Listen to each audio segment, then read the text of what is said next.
Good morning friends.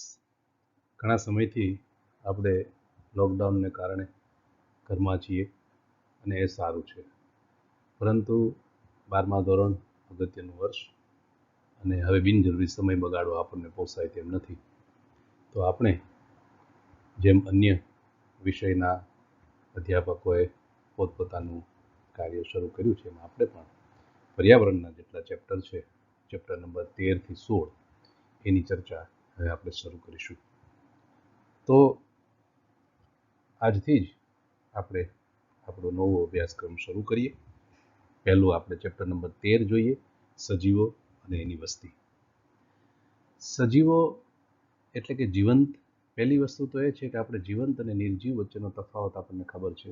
જીવ છે એમાં કોઈક પ્રકારનું ચૈતન્ય છે, એ વૃદ્ધિ પામે છે, એ લાગણીઓ સમજે છે. આપણી આસપાસનું જે જીવ જગત છે, વનસ્પતિ, પ્રાણી, કીટકો, અનેક જીવસૃષ્ટિ આપણી આસપાસ વસે છે, જેને આપણે પર્યાવરણ તરીકે સમજીએ છીએ. આ પર્યાવરણ એક સૂક્ષ્મ અણુથી શરૂ કરી અને મહાઅણુઓ, કોષો, પેશીઓ, આવી રીતે જેમ શરીરનું બંધારણ હોય છે, એવી રીતે આખું નિવસન તંત્ર એક ચોક્કસ પ્રકારનું આયોજન છે. એની વિશે થોડી વાર પછી વાત કરશું. પરંતુ આ આખું પર્યાવરણ એ એટલું સમૃદ્ધ છે અને એટલું જ વિવિધતાથી ભરેલું છે કે આપણે એક વસ્તુની અંદર કુતૂહલ થાય, એમાં રસ પડે. આપણે કોઈ પણ જગ્યાએ બહાર જઈએ, આપણા બગીચામાં જઈએ, આપણી અગાસી ઉપર જઈએ, આપણને આજુબાજુમાં અનેક જીવો જોવા મળે છે. એ જીવ વિશે આપણને અનેક પ્રશ્નો ઉદ્ભવે. કોઈ પક્ષીના રંગો, કોઈ ફૂલના રંગો, વનસ્પતિના પર્ણ લીલા રંગના છે, તો એ લીલા રંગ વચ્ચે પણ કેટલા બધા તફાવત છે. આસોપાલવના પાનનો રંગ, આંબાના પાનનો રંગ, લીમડાના પાનનો રંગ, આ બધા જ લીલા હોવા છતાં એ લીલા કલરમાં પણ કેટલી બધી ભિન્નતા છે. તો આપણું આખું જીવ જગત છે આ ભિન્નતાથી ભરેલું છે, અને એટલે જ એમાં જેટલું જેમ અભ્યાસ કરતા જઈએ એમ આપણને એમાં વધુ ને વધુ રસ પડતો જાય. અનેક વિવિધતાસભર માહિતી આપણને એમાંથી મળતી જાય છે. આ જે આપણું સમગ્ર પર્યાવરણ છે, આપણું જીવ જગત છે, એ સમગ્ર જગતની અંદર એટલી બધી વિશિષ્ટતાઓ ભરી છે, જેને આપણે જુદી જુદા એંગલથી આપણે એને જોઈએ છીએ. તો એ એની એક ચોક્કસ રિધમ છે. આખું જીવ સૃષ્ટિ છે, આખી પૃથ્વી છે, એને આપણે જીવ આવરણ કહીએ છીએ, અને એ સજીવોથી ભરેલી છે. એક વૈજ્ઞાનિક એવું કહે છે કે આખી પૃથ્વી ઉપર દરેક જગ્યાએ સજીવો છે, પણ દરેક સજીવ દરેક જગ્યાએ નથી. એ એની વિશિષ્ટતા છે. તેમ છતાં પણ આપણે જે જાણીએ છીએ એની માટે અંગ્રેજીમાં એક કહેવત મને યાદ આવે છે, it's a tip of an iceberg. બરફની હિમશિલા દરિયામાં તરતી હોય તો ઉપરની ટોચ દેખાય છે, પણ એની કરતાં અનેક ગણો મોટો હિસ્સો દરિયાની અંદર હોય છે, જે આપણે જોઈ શકતા નથી. આવું જ કંઈક પર્યાવરણની અંદર છે. તો આ જે વિવિધતા છે, વિશિષ્ટતા છે, એની વિશે થોડુંક આજે આપણે જાણીએ. અહીંયા આગળ હું તમને એક પક્ષીનો ફોટોગ્રાફ બતાવું છું. હવે આ પક્ષીનો અવાજ તમે સાંભળો.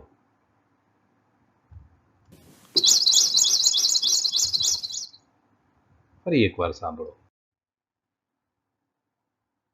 તો આ જે પક્ષી, એને આપણે રામચકલી તરીકે ઓળખીએ છીએ, પરંતુ એ શું બોલે છે એ આપણને ખબર નથી. એનો અવાજ જે થયો, એ અવાજમાં આપણને બે બાબતો ધ્યાનમાં આવે છે. બે બાબતનું કુતૂહલ આપણને થાય છે. એ પક્ષી કેવી રીતે બોલે છે, એ પક્ષી શું કામ બોલે છે. કેવી રીતે બોલે છે એની વિશે એક આપણે એવું કહી શકીએ કે એના સ્વરપેટી, ગળાની અંદર સ્વરપેટી છે, અને એની અંદર એક કંપન અસ્થિ છે. એના કંપનને કારણે એક ખાસ પ્રકારનો અવાજ ઉત્પન્ન કરે છે. આ અવાજને કારણે એક સરસ મજાનો ધ્વનિ આપણા કાનની અંદર આવે છે. મેલોડિયસ સોંગ જેને કહીએ છીએ, બર્ડ સોંગ. ઘણા બધા મિત્રો બર્ડ સોંગના આપણા મોબાઈલના ટ્યુન બનાવે છે, એના ટેલિફોનના રિંગટોન બને છે. કારણ કે એ બહુ સુંદર અવાજ પક્ષી કરે છે. પણ આપણને એવું પણ કુતૂહલ થાય કે શા માટે આવો અવાજ કરે છે. તો એ શા માટે અવાજ કરે છે એના ઘણા બધા કારણો હોઈ શકે. એ પોતાનો વિસ્તાર નક્કી કરતું હોય, જેની ટેરિટોરિયાલિટી કહેવામાં આવે છે. એ બીજા નર પક્ષીને એક ચેલેન્જ આપતું હોય, એ માદા પક્ષીને આકર્ષતું હોય, એ એના એક માતા કે પિતા એના બચ્ચા માટે ખોરાક લઈને આવ્યા હોય તો એને બોલાવતા હોય. આવા અનેક કારણો હોય. એટલે કેવી રીતે અવાજ કાઢે છે, શું કામ અવાજ કાઢે છે, આવા ઘણા બધા પ્રશ્નો આપણને કુતૂહલવશ થાય. અને એમ જેમ જેમ આપણે સમજતા જઈએ એમ આપણને અનેક બાબત આમાં નવી નવી જાણવા મળે. અહીંયા આગળ આપણને એ પણ ખબર પડે કે અમુક પુષ્પનો રંગ અમુક જ ચોક્કસ કહેવા. શા માટે? ઘણી વખત એવું પણ જોવા મળે છે કે રાત્રે ખીલતા પુષ્પો છે એ સફેદ રંગના હોય છે. તો એવું શા માટે રાત્રે ખીલતા પુષ્પો છે એ સફેદ રંગના વધારે હોય? એના ઘણા બધા કારણો છે. કદાચ રાત્રે કીટકોને અન્ય રંગો જોવા કરતાં સફેદ રંગ જોવો સરળ પડે. કીટકોને આકર્ષે પુષ્પ તો પરાગનયન થાય. આ કારણે રાત્રે ખીલતા પુષ્પો છે એ ચોક્કસપણે સુગંધી હોય છે, મોટાભાગે સફેદ રંગના હોય છે. આવા અનેક પ્રકારના કુતૂહલ આપણને થાય. ફ્લેમિંગો નામના પક્ષીઓ છે, આપણું રાજ્ય પક્ષી ફ્લેમિંગો છે. કચ્છના રણની અંદર જ્યારે માળા વસાહત કરે છે ત્યારે હજારોની સંખ્યામાં આ ફ્લેમિંગો માળા ઉપર બેસે છે અને એક સાથે લાખોની સંખ્યામાં બચ્ચા ઉત્પન્ન થાય છે. એ બચ્ચા જ્યારે લગભગ 15-20 દિવસના થાય ત્યારે માતા અને પિતા બંને એની માટે ખોરાક લેવા જાય. હવે ખોરાક લેવા માટે જાય એને 1 કિલોમીટર જેટલા દૂર જવું પડે. જઈને પાછા આવે ત્યારે આ લાખોની સંખ્યામાં બચ્ચા એની સામે દોડે. હવે આ પરિસ્થિતિની અંદર માતા પિતા એના બચ્ચાને કેવી રીતે ઓળખે કે આમાંથી કોનું બચ્ચું કયું? એક બહુ જ મોટો પ્રશ્ન વિજ્ઞાન માટે પણ છે. એના ઘણા બધા એની ઉપર તારણો થયા છે અને ઘણા બધા તર્ક પણ બન્યા છે. એનો ચોક્કસ પ્રકારના અવાજ, એના પીછાના રંગની ઘટતા, એના શરીરનું હલનચલન, આ બધા ઉપરથી બચ્ચા અને માતા પિતા એ પોતાના બચ્ચાને કે પોતાના માતા પિતાને ઓળખે છે. આવી તો અનેક પ્રકારની વિશિષ્ટતા આપણા જીવજગતની અંદર છે. આ જે આપણું જીવસૃષ્ટિ છે એ જીવસૃષ્ટિ, જેમ અગાઉ એક શબ્દ આવ્યો, એનું આયોજન સ્તર છે. આપણું શરીરનું આયોજન જોઈએ તો એનો નાનામાં નાનો એકમ કોષ છે. કોષમાંથી પેશી બને છે. પેશીઓ ભેગી થઈ અને અંગ બનાવે છે. અંગો ભેગા થઈ અને અંગતંત્ર બનાવે છે. અને અંગતંત્ર ભેગા થઈ અને દેહની રચના કરે છે. આપણા શરીરની અંદર પાચન તંત્ર છે, શ્વસન તંત્ર છે, પ્રજનન તંત્ર છે, રુધિરાભિસરણ તંત્ર છે, ચેતાતંત્ર છે. આ બધા તંત્રો ભેગા થઈ એકબીજાની સાથે તાલમેલથી દેહ બનાવે છે. આવું જ કંઈક આયોજન એ પર્યાવરણનું પણ છે. જેમ શરીરનો નાનામાં નાનો એકમ કોષ છે, એમ પર્યાવરણનો નાનામાં નાનો એકમ વ્યક્તિગત સજીવ છે. આ વ્યક્તિગત સજીવ એટલે કોઈ પણ હોઈ શકે. એક માણસ પણ હોય, એક ચકલી પણ હોય, એક કીડી પણ હોય, એક હાથી પણ હોય, એક વાઘ પણ હોય, એક સિંહ પણ હોય. તો આવા વ્યક્તિગત સજીવ ભેગા થઈ અને એ સજીવોની વસ્તી બને. વસ્તીનો એક નિયમ છે કે એક જ જાતિના હોવા જોઈએ. 5 કૂતરા, 5 બકરી, 5 ગાય એ ભેગી થઈને એની વસ્તી ન બને. પણ એક સાથે 1000 ગાય હોય તો એ ગાયની વસ્તી ચોક્કસપણે કહી શકાય. ગીરના જંગલની અંદર સિંહ છે તો સિંહની વસ્તી ચોક્કસપણે કહી શકાય. આવી રીતે વસ્તીઓ ભેગી થઈ અને એક સમૂહ ઉત્પન્ન કરે છે જે સજીવોનો છે. માટે એને આપણે જૈવિક સમૂહ કહીએ છીએ અથવા તો સમુદાય કહીએ છીએ. જૈવિક સમૂહની અંદર બધા સજીવો છે. ઘાસ છે, હરણ છે, સિંહ છે. તો અહીંયા આગળ બધા એકબીજાની સાથે સંપીને એકબીજાની ઉપર અવલંબન ધરાવે છે. હરણને ઘાસની જરૂર છે, સિંહને હરણની જરૂર છે, ઘાસને જમીનની જરૂર છે. આવી રીતે એકબીજા સાથે અવલંબન ધરાવે છે. તો આવો જૈવિક સમાજ એ માત્ર સજીવો સાથે અવલંબન ધરાવવું એનું માટે પૂરતું નથી, પણ અજૈવિક ઘટકો સાથે પણ એનું આંતર અવલંબન થાય છે. દાખલા તરીકે ઘાસ છે તો ઘાસને ઉગવા માટે જમીન જોઈએ, પાણી જોઈએ, ભેજ જોઈએ, વરસાદ જોઈએ, કાર્બન ડાયોક્સાઇડ જોઈએ, પ્રકાશ સંશ્લેષણ માટે પ્રકાશ જોઈએ. આમ અજૈવિક ઘટકો પણ આવશ્યક છે. તો જૈવિક સમાજ છે એ કુદરતના અજૈવિક ઘટકોની સાથે જોડાય અને એક તંત્રનું નિર્માણ કરે છે. અને આ તંત્ર સિસ્ટમ બનાવે છે. આ તંત્રનું જે નિર્માણ કરે છે એને આપણે નિવસન તંત્ર કહીએ છીએ. આવા અનેક નિવસન તંત્રો છે. દરિયાનું નિવસન તંત્ર છે, દરિયામાં તે કાંઠાનું નિવસન તંત્ર જુદું છે, એના પેટાળનું નિવસન તંત્ર જુદું છે, નદીનું નિવસન તંત્ર છે, સરોવરનું નિવસન તંત્ર છે, રણનું નિવસન તંત્ર છે, જંગલનું નિવસન તંત્ર છે, તૃણભૂમિનું નિવસન તંત્ર છે, અરે માનવ સર્જિત નિવસન તંત્રો પણ છે, જેમ કે ખેતી. તો આ બધાય જગતના નિવસન તંત્રો છે એ કોઈ ને કોઈ જગ્યાએ એકબીજાની સાથે જોડાયેલા છે. એને આપણે છૂટા નથી પાડી શકતા. એક જંગલની વચ્ચેથી નદી પસાર થતી હોય તો એ જંગલના જીવ છે એ નદી કિનારે પાણી પીવા માટે જાય છે, તો આપણે એમ નથી કહેતા કે આ બે નિવસન તંત્ર જુદા છે. ભાઈ, અરણને તારે નદીમાં પાણી પીવા નહીં આવવાનું, આ નદીમાં તો મગર અને માછલી માટે છે, એવું આપણે નથી કહેતા. આ નિવસન તંત્રો એકબીજાની સાથે કોઈ ને કોઈ રીતે જોડાયેલા છે. આમ આખા વિશ્વના નિવસન તંત્રો એકબીજા સાથે જોડાય છે અને જુદા જુદા આબોહવાને આધારે જીવ પ્રદેશ બને છે.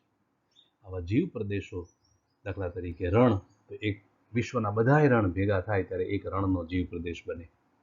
જંગલ, તો વિશ્વના બધાય જંગલો ભેગા થાય તેનો જીવ પ્રદેશ બને. પણ જંગલોની એક વિશિષ્ટતા એ છે કે જંગલોના સ્પષ્ટ કેટલાક પ્રકારો છે. દાખલા તરીકે શંકુદ્રુમ જંગલો, તો એ ચોક્કસ ઊંચાઈવાળા પર્વતો ઉપર જ હોય, તો એ શંકુદ્રુમ જંગલોનો જીવ પ્રદેશ છે. સમશીતોષ્ણ પ્રદેશની અંદર ચોક્કસ પ્રકારના જંગલો આવે છે. દાખલા તરીકે આપણું ગીરનું જંગલ, તે પાનખર જંગલ છે. તો જગતના પાનખર જંગલો છે એ ચોક્કસ વિસ્તારમાં જ આવે છે, તો એ પાનખર જંગલોનો જીવ પ્રદેશ કહેવાય છે. વિષુવવૃત્તીય વિસ્તારની અંદર વધારે વરસાદ છે ત્યાં આગળ વર્ષા જંગલો છે, તો એ વર્ષા જંગલોનો જીવ પ્રદેશ છે. આવી રીતે રણ, વર્ષા જંગલો, શંકુદ્રુમ જંગલો, પાનખર જંગલો, આવા સમુદ્ર તટીય જંગલો, આવા બધા જુદા જુદા જૈવ પ્રદેશો બને છે. વિશ્વના તમામ જૈવ પ્રદેશો ભેગા થાય ત્યારે આખી પૃથ્વી ઉપરનું જીવ આવરણ બને છે. તો વ્યક્તિગત સજીવોની વસ્તી, વસ્તીનો સમાજ, સમાજનું નિવસન તંત્ર, નિવસન તંત્રનો જૈવ પ્રદેશનું જીવ આવરણ. આવી રીતે સમગ્ર જીવ સૃષ્ટિમાં વિવિધ રીતે પર્યાવરણના આયોજન સ્તર બને છે અને આ આયોજન સ્તરને આધારે આખું પર્યાવરણ એક ચોક્કસ રીતે કાર્ય કરે છે. અહીંયા આગળ તમે જુઓ કે અગાઉના વર્ગોમાં તમે પહેલેથી શીખી ગયા છો કે સજીવો એની ભૌતિક અને પર્યાવરણની આંતર પ્રક્રિયાઓનો અભ્યાસ ઉપરથી એને શીખવામાં આવે છે. મૂળભૂત રીતે પરિસ્થિતિ વિદ્યા એ જૈવ વૈજ્ઞાનિક સંગઠનના 4 સ્તર સાથે સંલગ્ન છે. સજીવો, એની વસ્તી, એના સમુદાય, એના જીવ વિસ્તારો. આ પ્રકરણની અંદર આપણે આ જુદા જુદા એકમોનો અભ્યાસ કરીશું. ખાસ કરીને આપણે વસ્તી અને એના સ્તરોનો પરિસ્થિતિ વિદ્યાકીય અભ્યાસ કરીશું. અહીંયા આગળ આપણે આ આકૃતિ જોઈએ. આકૃતિ 13.1 સજીવો અને એનું પર્યાવરણ. અહીંયા આગળ વાર્ષિક તાપમાન, વૃષ્ટિપાતના સંદર્ભે જૈવ વિસ્તારનું વિતરણ બતાવેલું છે. હવે અહીંયા તમે જુઓ કે એની એક્સ અક્ષ છે ત્યાં આગળ શારીરિક વાર્ષિક વૃષ્ટિપાત લખેલું છે 50થી લઈને આ બાજુ 450, અને એનો વાય અક્ષ છે એની ઉપર આપણે 15થી લઈને ઉપર 70 સુધી જુદા જુદા અંકો લખેલા છે, જેને સરેરાશ વાર્ષિક તાપમાન છે. એટલે એક એની ઓલા ઉપર એક્સ ઉપર વાર્ષિક વરસાદ છે, બીજા ઉપર વાર્ષિક વૃષ્ટિપાત છે, એક ઉપર વાર્ષિક તાપમાન છે. તો વાર્ષિક તાપમાન અને વાર્ષિક વરસાદ આ બેના આધારે સમગ્ર વિશ્વની અંદર જુદા જુદા જૈવ વિસ્તારો બને છે. દાખલા તરીકે અહીંયા આગળ તમે જુઓ કે લગભગ 50 સેન્ટીમીટરની આજુબાજુમાં વાર્ષિક વરસાદ હોય, એનાથી વધારે ન હોય, અને જ્યાં આગળનું તાપમાન છે એ સરેરાશ 25 ડિગ્રીથી પણ ઉપર જતું રહેતું હોય, 5 ડિગ્રીથી લઈ અને 25 ડિગ્રી અને તેથી પણ ઉપર જતું હોય, તો એવા વિસ્તારો છે એ રણ તરીકે ઓળખવામાં આવે છે, જ્યાં વાર્ષિક વરસાદનું પ્રમાણ ઓછું છે, તાપમાનનો તફાવત ઘણો વધારે છે. તો આવા વિસ્તારો છે એ રણભૂમિ બનાવે છે. ત્યાર પછી તૃણભૂમિ છે, તો 100 સેન્ટીમીટર કરતાં વરસાદ ઓછો છે. આમ તો એવો નિયમ છે કે 75 સેન્ટીમીટર કરતાં વાર્ષિક વરસાદ ઓછો હોય તો એવા વિસ્તારોની અંદર જંગલો બનતા નથી, એટલે ત્યાં તૃણભૂમિ બને છે. તો બીજો આવો જીવ વિસ્તાર છે એ તૃણભૂમિનો છે. 75 સેન્ટીમીટરથી લઈ અને લગભગ 200 સેન્ટીમીટર જેટલો વરસાદ જ્યાં પડતો હોય એવા વિસ્તારો પણ જેનું તાપમાન થોડુંક વધારે હોય, આવા જે વિસ્તારો છે ત્યાં આગળ વરસાદનું પ્રમાણ છે એ મધ્યમ કહેવામાં આવે છે. બહુ વધારે નહીં, બહુ ઓછો નહીં. આવા પ્રકારનો જે વરસાદ છે એને શીતોષ્ણ વન અથવા તો સમશીતોષ્ણ વન કહેવામાં આવે છે, જ્યાં આગળના વનસ્પતિના પર્ણ છે એ ભેજવાળી ઋતુ એટલે કે ચોમાસા પછી થોડા સમય બાદ ખરી જાય છે અને વૃક્ષો છે એ માત્ર સુકાઈ ગયેલા હોય એવું દેખાય છે, એની ઉપર પર્ણો દેખાતા નથી. દાખલા તરીકે આપણું ગીરનું જંગલ, તો આવા જે વનો છે એને શીતોષ્ણ વન અથવા તો પાનખર જંગલો કહેવામાં આવે છે. બીજું તમે જુઓ તો 150 સેન્ટીમીટરથી લઈ અને લગભગ 450 સેન્ટીમીટર વરસાદ જ્યાં પડતો હોય, વાર્ષિક વરસાદ, એવા વિસ્તારોની અંદર જે જંગલો છે એ બધા ઉષ્ણકટિબંધીય વર્ષાવનો કહેવાય છે અથવા તેને ઉષ્ણકટિબંધીય વન કહેવાય છે. આવા જંગલો છે એમાં વાર્ષિક વરસાદનું પ્રમાણ ઘણું વધારે છે અને એના આધારે એના પણ કેટલાક પેટા પ્રકારો પડે છે. એનાથી આગળ જઈને આપણે જોઈએ કે વાર્ષિક વરસાદ તો ખાલી 250 સેન્ટીમીટર, વધુમાં વધુ ઓછામાં ઓછો 50 સેન્ટીમીટર, આ એક વિશિષ્ટતા છે. પણ એની સાથેની લાક્ષણિકતા એ છે કે એ અમુક ઊંચાઈવાળા વિસ્તારોમાં છે, એટલે ત્યાં આગળ તાપમાન ક્યારેય 10 ડિગ્રીથી વધારે ઉપર જતું નથી.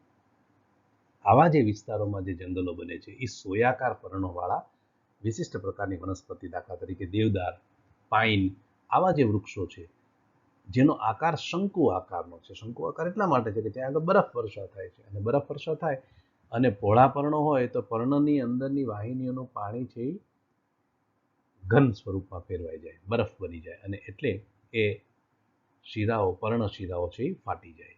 આવું ન થાય એટલા માટે એને સોયાકાર પર્ણો છે. સોયાકાર પર્ણો વાળા વનસ્પતિ ઉપરથી જ્યારે વરસાદ પડે છે ત્યારે વરસાદ સરકીને નીચે પડી જાય છે, બરફ છે એ નીચે સરકી જાય છે, એટલા માટે વનસ્પતિ શંકુ આકારની છે, એના પર્ણો છે એ સોય આકારના છે. આવા શંકુદ્રુમ વનો એ તમે જુઓ તો જ્યાં આગળ બહુ ચોક્કસ પ્રકારનું વરસાદનું પ્રમાણ વધારે નથી પણ ઊંચાઈને કારણે ત્યાં આગળ આ શંકુદ્રુમ જંગલો છે. વિશિષ્ટતા એ છે એની કે શંકુદ્રુમ જંગલો ઓછા વરસાદવાળા વિસ્તારમાં હોવા છતાં એ બારમાસી લીલા જંગલો છે.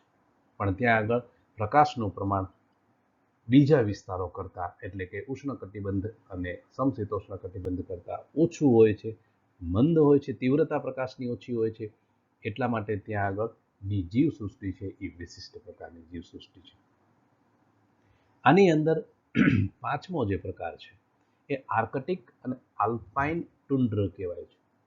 આર્કટિક એટલે તમે સમજો છો ધ્રુવ પ્રદેશોમાં, જેને આર્કટિક વિસ્તારો કહેવાય છે, જ્યાં આગળ સરેરાશ વાર્ષિક તાપમાન છે એ હંમેશા 0ની નીચે જ રહેતું હોય છે અને વધુમાં વધુ ઠંડુ તાપમાન તો -40 કે -60 સુધી પહોંચી જતું હોય છે. આવા આર્કટિક વિસ્તારો છે. એની જેવું જ બીજા વિસ્તારનું નામ છે આલ્પાઇન ટુન્ડ્રો. આલ્પાઇનનો અર્થ થાય છે પર્વતીય શિખરો ઉપર, એટલા ઊંચા શિખરો કે જ્યાં આગળ વનસ્પતિનો સંપૂર્ણ અભાવ છે. આખા વિસ્તારો છે બરફથી આચ્છાદિત છે. આપણો કૈલાસ પર્વત છે એ આલ્પાઇન ટુન્ડ્રનું દ્રષ્ટાંત છે. લદ્દાખના કેટલાક વિસ્તારો છે એ આલ્પાઇન ટુન્ડ્રનું દ્રષ્ટાંત છે. ઉત્તર અમેરિકાના અલાસ્કાના વિસ્તારો છે એ આલ્પાઇન ટુન્ડ્રા પ્રદેશ કહેવાય છે. તો સમગ્ર પૃથ્વી, સમગ્ર આપણું જીવ આવરણ છે એ અનેક જીવ પ્રદેશોનું બનેલું છે અને આવા જીવ પ્રદેશો છે એમાં તાપમાન અને વરસાદને આધારે આવા જુદા જુદા પ્રકારના જૈવ પ્રદેશો બને છે. તો આવા જે જૈવ પ્રદેશો છે એમાં અનેક પ્રકારની જીવસૃષ્ટિ જીવે છે, એ આપણને ખ્યાલ છે. હવે આપણે અગાઉ તમે ભણી ગયા કે પૃથ્વી છે એ સૂર્યની આજુબાજુ ફરે છે, એ પૃથ્વીની ધરી ઉપરથી સહેજ નમેલી છે અને સૂર્યની આજુબાજુ જે પ્રદક્ષિણા કરે છે એ 365 દિવસ લે છે. પોતાની ધરીની ફરતે પ્રદક્ષિણા કરે છે એ 24 કલાકનો એ સમયગાળો સૂચવે છે, જેમાં દિવસ અને રાત્રિ બને છે. રાત્રિનું તાપમાન ઓછું હોય છે, દિવસનું તાપમાન વધારે હોય છે. સમગ્ર પૃથ્વી જ્યારે સૂર્યની આજુબાજુ ફરે છે ત્યારે ઋતુના પ્રમાણેના ફેરફારો થાય છે. ચોમાસું, શિયાળો, ઉનાળો વગેરે આપણે અનુભવીએ છીએ. આપણે એટલા માટે અનુભવીએ છીએ કારણ કે ભારત દેશ છે એ ચોક્કસ સ્થળે આવેલો છે એનું ભૌગોલિક સ્થાન બહુ વિશિષ્ટ છે. બધા દેશોમાં એવું નથી. નોર્વે નામનો દેશ છે, એની અંદર વર્ષના 4 મહિના તો સૂર્યોદય થતો જ નથી. તો આવી વિશિષ્ટતાઓ તો દરેક જગ્યાએ છે. તો ઋતુ પ્રમાણે ફેરફારો થાય છે અને આ ફેરફારોને આધારે કોઈક જગ્યાએ હિમવર્ષા થાય છે, કોઈક જગ્યાએ વૃષ્ટિપાત એટલે કે વરસાદ થાય છે. આપણા વિસ્તારોમાં પણ જુઓ, સૌરાષ્ટ્ર અને કચ્છ વિસ્તારમાં વરસાદનું પ્રમાણ ઓછું છે. જો દક્ષિણ ગુજરાત તરફ જાઓ, વલસાડ, વાપી, સુરત, એ બાજુ વરસાદનું પ્રમાણ વધારે છે. દક્ષિણ ભારત તરફ જાઓ તો વરસાદનું પ્રમાણ વધારે છે. આવી રીતે વરસાદનું પ્રમાણ છે એ જુદા જુદા ભૌગોલિક સ્થાનને આધારે જુદું જુદું હોય છે. તો વરસાદ અને તાપમાન આ બે મહત્વના બાબતો એવી છે કે જે જૈવ પ્રદેશો બનાવવા માટે મહત્વનો ફાળો આપે છે. તો પૃથ્વી ઉપર જૈવ વિસ્તારો છે એ અનેક જુદા જુદા વિશિષ્ટતાવાળા છે અને આ વિશિષ્ટતાવાળા વિસ્તારો છે એ કેવી રીતે બને છે, તો એની આપણે વધુ આગળ વાત કરીએ. અહીંયા આગળ તમે જોશો 2 આકૃતિ આપી છે. પૃથ્વીનો આખો ગોળાની આપણે કલ્પના કરીએ તો તમારી પહેલી આકૃતિ તમે જુઓ, ડાબી તરફની પહેલી આકૃતિ તમે જુઓ, એમાં કેટલીક કાલ્પનિક રેખાઓ દોરેલી છે. આ બધી જ રેખાઓ છે એ કાલ્પનિક છે. જેમાં આડી રેખાઓ છે એને આપણે અક્ષાંશ કહીએ છીએ, ઊભી રેખાઓ છે એને આપણે રેખાંશ કહીએ છીએ. તો અક્ષાંશ અને રેખાંશને આધારે સમગ્ર પૃથ્વીના જુદા જુદા આબોહવાકીય પ્રદેશો બનાવવામાં આવે છે. આ એટલા માટે બનાવવામાં આવે છે કે આ વિસ્તારની આબોહવા છે એ ઘણે ખરે અંશે સરખી હોય છે. અહીંયા આગળ તમે જુઓ, 0 થી 23.5 ડિગ્રી ઉત્તર, તમારી બીજી આકૃતિ છે એનું તમે ધ્યાનથી અવલોકન કરો. તો વચ્ચેની જે લાઈન છે જેને આપણે વિષુવવૃત્ત કહીએ છીએ, વિષુવવૃત્તથી ઉત્તર તરફ 23.5 ડિગ્રી ઉત્તર અક્ષાંશ તરફ અને 23.5 ડિગ્રી દક્ષિણ અક્ષાંશ તરફ વચ્ચેનો જે આખો પટ્ટો છે એને અંગ્રેજીમાં ટ્રોપિકલ એરિયા કહેવામાં આવે છે. ગુજરાતીમાં આપણે એને કહીએ છીએ ઉષ્ણકટિબંધ કહીએ છીએ. સામાન્ય રીતે એક સામાન્ય સમજૂતી એવું કહે છે કે 20 ડિગ્રી સેન્ટીગ્રેડ ડિગ્રી અક્ષાંશના જુદા જુદા 3 ભાગ ઉપર છે, 3 ભાગ નીચે છે.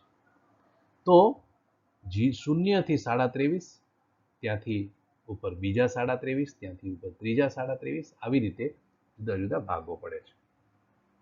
તો વચ્ચેનો જે પટ્ટો છે જેને આપણે ઉષ્ણકટિબંધનો વિસ્તાર કહીએ છીએ, આ ઉષ્ણકટિબંધની ઉપરનો વિસ્તાર તમે જુઓ, એટલે 23.5 ડિગ્રીથી ઉપર તરફ આપણે જઈએ તો ત્યાં આગળ ટેમ્પરેટ લખેલું છે.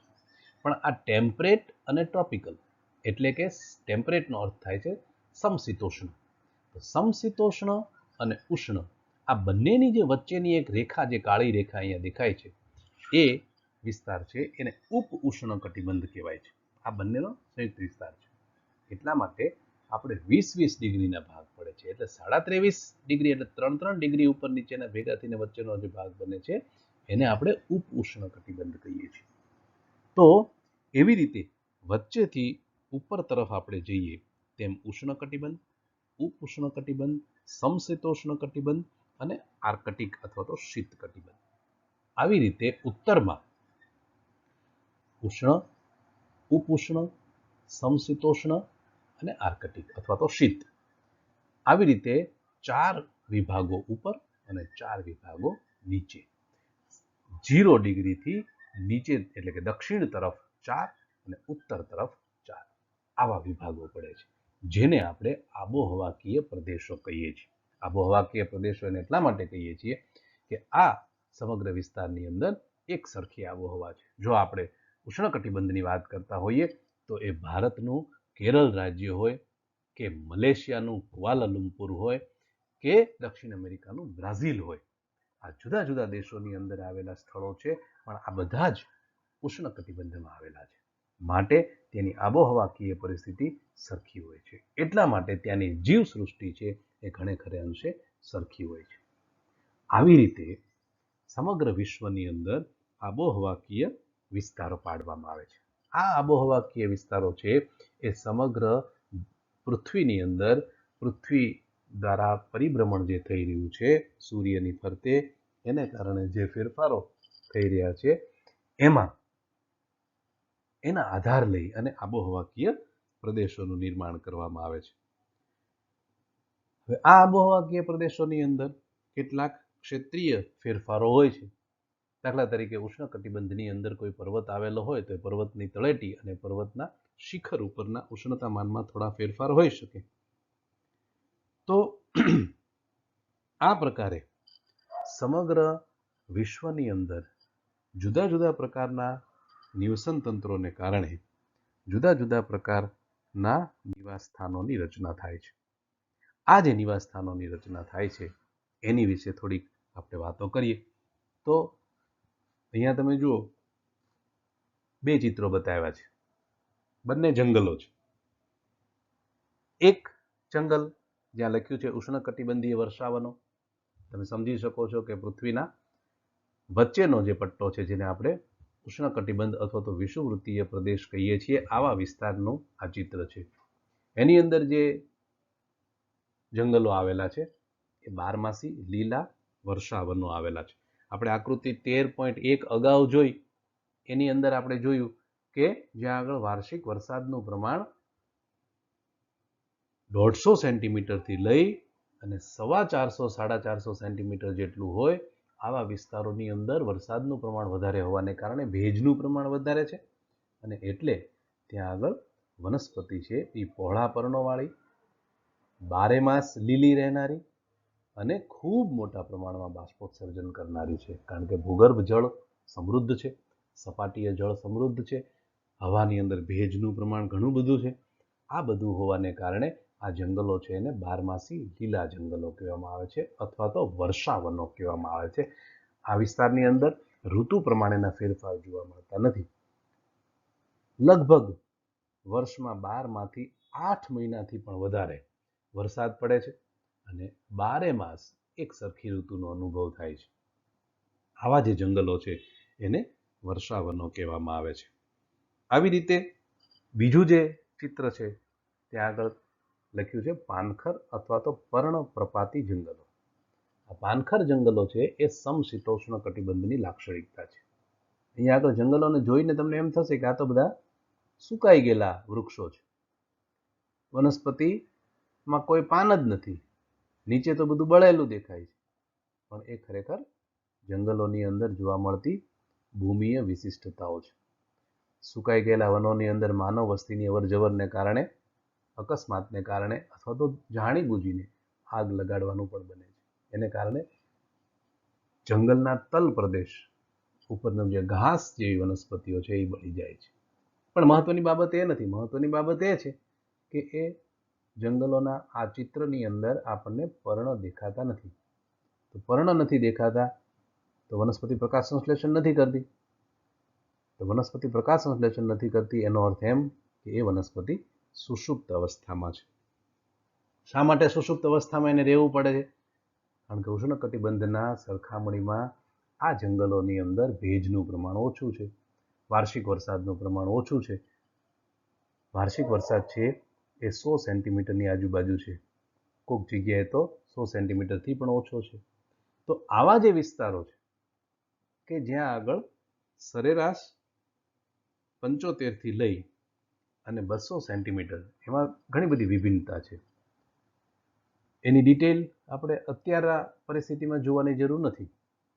કારણ કે સમશીતોષ્ણ કટિબંધનો વિસ્તાર છે એની અંદર ઉપઉષ્ણ કટિબંધની અંદર પણ પાનખર જંગલો છે અને શીત કટિબંધના નજીક પણ પાનખર જંગલો છે. એટલે બહુ જ મોટો વિસ્તાર છે.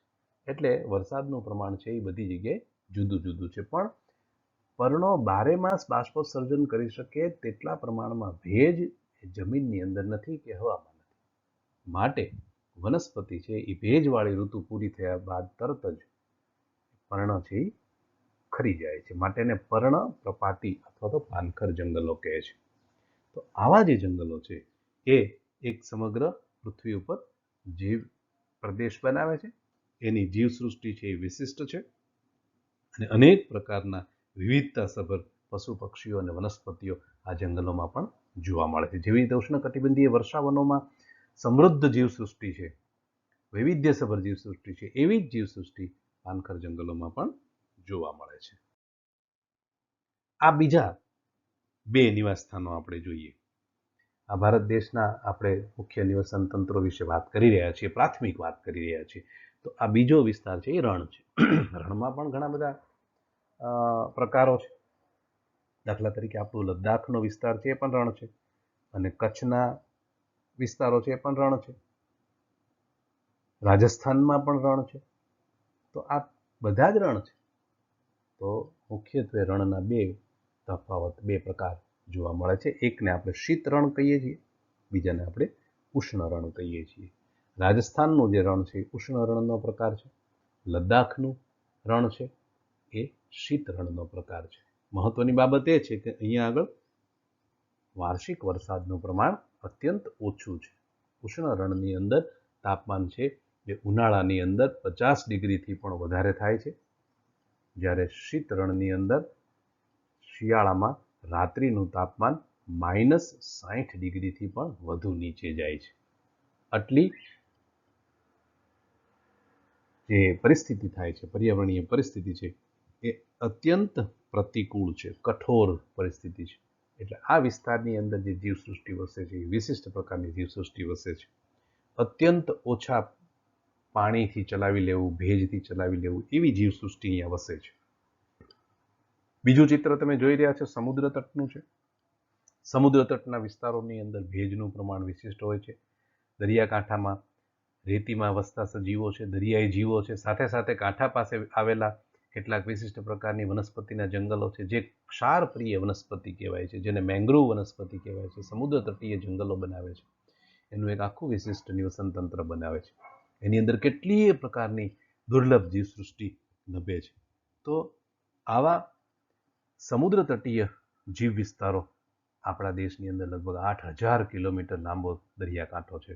આપણા ગુજરાતના કંડલાથી શરૂ કરી અને છેક નીચે દક્ષિણ ભારતના તામિલનાડુના કન્યાકુમારી સુધી, અને ત્યાંથી પૂર્વ કિનારા ઉપર છેક કલકત્તા સુધી આવો આખોય કિનારાનો જો આપણે લંબાઈ માપીએ તો એ લગભગ 8000 કિલોમીટર લાંબો દરિયાકાંઠો છે.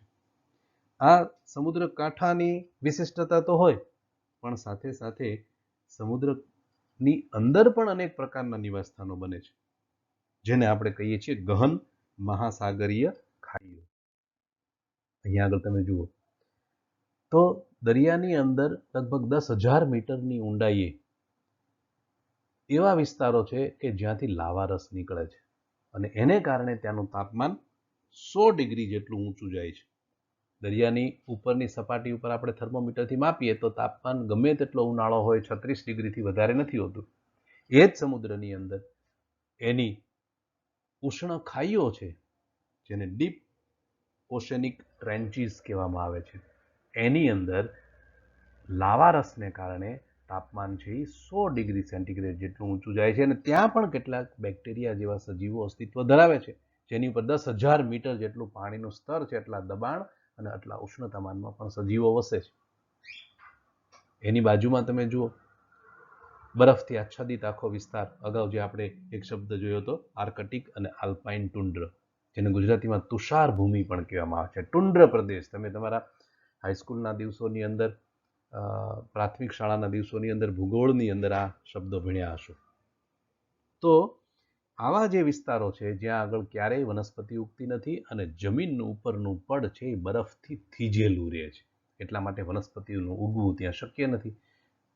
વર્ષની અંદર કદાચ 15-20 દિવસ કે બહુ તો 45 દિવસ જેટલો સમય એને મળે છે, જ્યારે બરફ પીગળે છે ત્યારે એટલા સમય પૂરતા પોતાનું જીવનચક્ર પૂર્ણ કરી શકે એવી વનસ્પતિઓ આ તુષાર ભૂમિની અંદર ઉગે છે.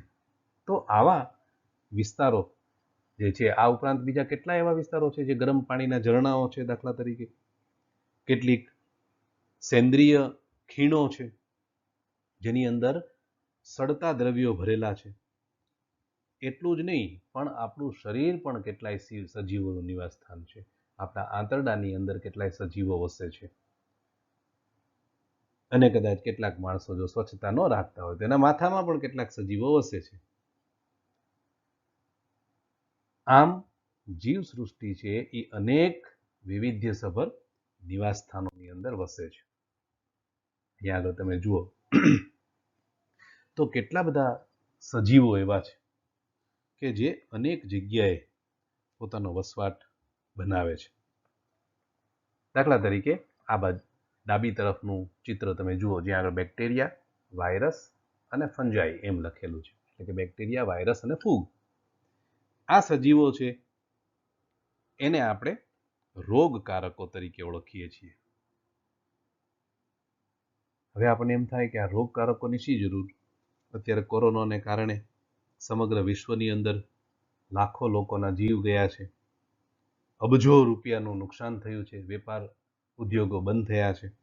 આ પરિસ્થિતિ એક નાનકડા એવા વાયરસને કારણે થઈ, જેને આપણે COVID-19થી ઓળખીએ છીએ. પણ આવા સૂક્ષ્મ જીવ સૃષ્ટિ પણ એક અસ્તિત્વ ધરાવે છે આપણા સૌની વચ્ચે, આપણી પૃથ્વી ઉપર, અને જેને આપણે રોગકારકો કહીએ છીએ. વાયરસ છે એ મોટા ભાગે રોગ ઉત્પન્ન કરનારા જીવો છે. બેક્ટેરિયા અને ફૂગ એ બધા જ નુકસાનકારક છે એવું નથી, ઉપયોગી પણ છે. આપણે દહીંનો ખોરાકમાં ઉપયોગ કરીએ છીએ, આપણે ઇડલી, ઢોસા વગેરે સાઉથ ઇન્ડિયન ખાદ્ય સામગ્રી ખાઈએ છીએ, આ બધા બેક્ટેરિયાને આભારી છે. આપણે ચીઝનો ઉપયોગ કરીએ છીએ, તમે લોકો પીઝા અને બર્ગર ને બધું ખાતા હશો, એમાં ચીઝનો ઉપયોગ થાય છે. આ ચીઝમાં ઘણા બધા પ્રકારની ચીઝ બનાવવા માટે કેટલાક પ્રકારની ફૂગનો પણ ઉપયોગ થાય છે. તો આવા બધા જે જીવો છે એમાં ઘણા બધા છે એ રોગકારક તરીકે અસ્તિત્વ ધરાવે છે. હવે આ બાજુનું ચિત્ર તમે જુઓ તો કેટલાક સજીવો છે જેને આપણે પરોપજીવીઓ કહીએ છીએ. જેમ મનુષ્યના શરીરમાં પરોપજીવીઓ હોય, અન્ય પ્રાણીઓના શરીરમાં પરોપજીવીઓ હોય, વનસ્પતિઓમાં પણ પરોપજીવીઓ હોય, આવા જુદા જુદા પ્રકારના પરોપજીવીઓ એવા છે, કેટલાક શરીરની અંદરથી તો કેટલાક શરીરની બહારથી પોષણ મેળવે છે, જેને આપણે પરોપજીવીઓ કહીએ છીએ. આંતરડાની અંદર કૃમિ છે, યકૃતની અંદર કૃમિ છે, કેટલીક વખત આંખની અંદર કૃમિ થાય છે. તો આવા પક્ષીઓના ઈંડાની અંદર કૃમિ થાય છે. આવા જુદા જુદા પ્રકારના કૃમિ એ અંતઃપરોપજીવીઓનું દૃષ્ટાંત છે. મચ્છર બાહ્ય પરોપજીવીનું દૃષ્ટાંત છે. તો આવી રીતે કેટલાક સજીવો છે એ પરોપજીવી તરીકે જીવે છે. વનસ્પતિ ઉપર તમે અમરવેલ નામની વનસ્પતિનું નામ સાંભળ્યું હશે, જેનો રંગ લગભગ પીળા રંગનો હોય, એની પર કોઈ પર્ણ ન હોય, એ વનસ્પતિનું પરોપજીવી છે. તો પૃથ્વી ઉપર આવા વિવિધ નિવાસ સ્થાનોની અંદર આવા મુખ્ય સજીવો વસે છે, અને આપણને ખૂબ આમાં રસ પડે કે કેટલી બધી વિભિન્નતા આ જીવસૃષ્ટિની અંદર છે. તો આવા રોગકારકો છે, આવા પરોપજીવીઓ છે.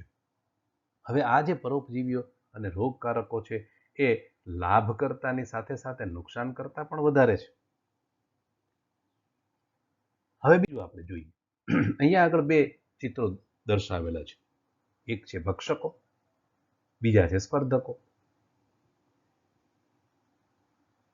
સંસ્કૃતમાં એક એવું વાક્ય છે, જીવો જીવસ્ય ભોજનમ. એક જીવ છે એ બીજા જીવનું ભોજન તરીકે ઉપયોગ કરે છે. વનસ્પતિ એ વનસ્પતિ આહારી પ્રાણીઓ ખાય છે, ખોરાક તરીકે ઉપયોગ કરે છે. ઘાસ ને હરણ ખાય છે, તો હરણને સિંહ ખાય છે. અહીંયા આગળ ચિત્રમાં તમે જુઓ છો, આ નેશનલ જ્યોગ્રાફી ચેનલ ઉપર તમે આવા દ્રશ્યો અવારનવાર જોતા હશો. તો ભક્ષક પ્રાણીઓ છે એ પોતાના ભક્ષ્યનું ભક્ષણ કરે છે. આવું કરવાની શી જરૂર? તો કુદરતે પોતાનું સંતુલન જાળવવા માટે આ આખી રચના કરેલી છે, આખી એક કુદરતની સાંકળ છે. તો આવી રીતે અનેક પ્રકારના ભક્ષકો છે. એમાં આપણને જોવામાં પણ તકલીફ પડે એવા નાના કદથી લઈ અને સિંહ જેવડા મોટા બિલાડી કુળના પ્રાણીઓ પણ ભક્ષક તરીકે વર્તે છે. તો આવી રીતે આ ભક્ષકો છે એ કુદરતના એક ચોક્કસ પ્રકારના સજીવો વિશિષ્ટ પ્રકારનું પોતાનું કાર્ય કરે છે. એવી જ રીતે અહીંયા તમે જુઓ, બે હરણ છે એ બાંધી રહ્યા છે, ઝઘડે છે, એકબીજાના શિંગડા એકબીજામાં ફસાવી દીધા છે. શા માટે આવું કરતા હશે? ઘણા બધા કારણ હોઈ શકે. મુખ્યત્વે પોતાનો વિસ્તાર નક્કી કરવા માટે. અગાઉ જેમ આપણે ચકલીના અવાજની અંદર જે ચર્ચા કરી હતી એ બાબત અહીંયા પણ લાગુ પડે છે. આ બંને જે પ્રાણીઓ ઝઘડી રહ્યા છે એ સામાન્ય રીતે નર હોવાની શક્યતા છે. એ પ્રજનન ક્રિયા માટે પણ સ્પર્ધા કરી રહ્યા હોય, ચોક્કસ ખોરાકને રક્ષણ આપવા માટે પોતાના વિસ્તારની અંદર સારું ઘાસ ઉગતું હોય તો એ વિસ્તારને રક્ષણ આપવા માટે પોતાનો અબાધિત અધિકાર જમાવવા માટે પણ એકબીજાની સાથે સ્પર્ધા કરતા હોય. આવી રીતે સ્પર્ધા છે એ સજીવોને સક્ષમ બનાવે છે. તો આવા સ્પર્ધકો આ પૃથ્વી ઉપર અનેક પ્રકારના જીવ, આની વિશે વધારે વાત આપણે આગળ ચેપ્ટરમાં કરીશું. તો આવી રીતે જુદા જુદા જૈવિક ઘટકો, જેમાં આપણે અજૈવિક ઘટકો વિશે પણ થોડીક વાત કરી કે હવા છે, પાણી છે, જમીન છે, આવા અજૈવિક ઘટકોની ઉપરાંત આ બધા જે તત્વો છે, સજીવો છે, એ પણ જૈવિક ઘટકો તરીકે કાર્ય કરે છે. ભક્ષકો છે એ વસ્તીનું સંતુલન કરે છે. સ્પર્ધાને કારણે વસ્તીનું નિયમન થાય છે. આમ આ જુદા જુદા જીવ સૃષ્ટિના વિવિધતાસભર સજીવો છે એ દરેક અલગ અલગ વસવાટની અંદર વિશિષ્ટ પ્રકારનું અનુકૂલન સાધી અને જીવે છે. એમ કહેવાય છે કે એ ચોક્કસ પ્રકારના સંસાધનો, સ્ત્રોતો એનો ઉપયોગ કરે છે અને એની વિવિધતા અને પરિસ્થિતિકીય તંત્રની અંદર એની એક વિશિષ્ટ ભૂમિકા સિદ્ધ કરે છે. એક જંગલની અંદર હરણ પણ વસે છે, એ જંગલની અંદર સિંહ પણ વસે છે.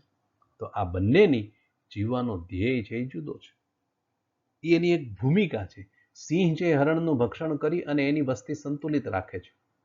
રોગિષ્ટ પ્રાણીને પહેલા મારે છે, એને કારણે રોગ ફેલાતો અટકાવે છે. આ બધી એની ભૂમિકા છે. આવી રીતે હરણ છે એ તૃણાહારી પ્રાણી છે, એ વનસ્પતિની વૃદ્ધિને નિયંત્રિત કરે છે. આ જે વિશિષ્ટ ઘટનાઓ છે જેને એની જીવન પદ્ધતિ કહેવામાં આવે છે. એટલે એક વસવાટની અંદર અનેક પ્રકારની જીવન પદ્ધતિ હોય છે. એક જ જંગલની અંદર સિંહ, હરણ, દીપડો, સાપ, આ બધા જુદા જુદા સજીવો વસે છે, પણ દરેકની જીવન પદ્ધતિ જુદી છે. આ જીવન પદ્ધતિ વિશે પણ વિશેષમાં આપણે આવતા વખતે વાત કરીશું. તો આવી દુર્લભ જીવસૃષ્ટિ આપણી આસપાસ છે, જેને આપણે આપણું પર્યાવરણ કહીએ છીએ, એની વિશેની વાતો હવેના પછીના ચેપ્ટર ક્લાસની અંદર આપણે કરશું. હવે પછીનો જે ક્લાસ આપણે નેક્સ્ટ ટાઈમ લેશું એની અંદર આપણે મુખ્ય અજૈવિક પરિબળો વિશે વાત કરીશું. તો અહીંયા આગળ આજનું આ કાર્ય આપણે પૂર્ણ કરીએ છીએ.